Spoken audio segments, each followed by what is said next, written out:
brings us to passenger behavior number 3, and that is letting the market dictate your decisions and your income. I've spoken on this before, and I'll give you my personal example. I remember when I first got started doing this, I was nervous about charging $25 an hour. And then I got scared about bumping it up to $40 an hour. And I remember this client I had, and she said to me, Forrest, you need to charge more.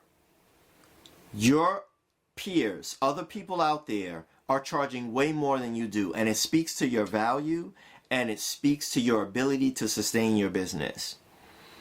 And I remember after I had that conversation with her, how nervous I was about raising my price to $100 an hour. I was charging by the hour back then.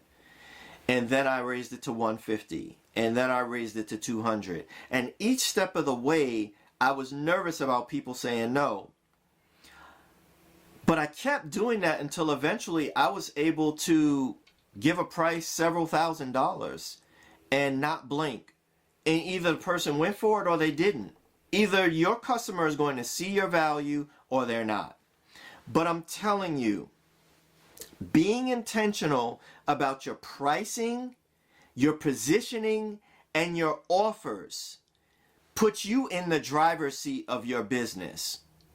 You are now no longer a reactive passenger in the back seat, letting all the other business owners around you who you think are your competition and you think are better than you dictate what you charge in your business.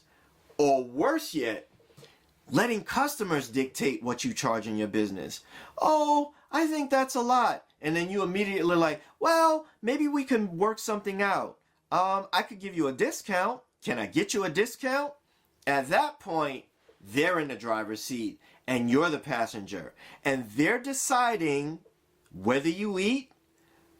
They're deciding where you live, what you wear, where your kids go to school. All of that.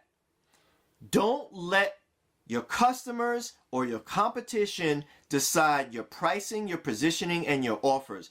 When you get clear on those 3 things, you are now in the driver's seat and you are racing down the highway of business like a pro IndyCar driver. Hey, I've just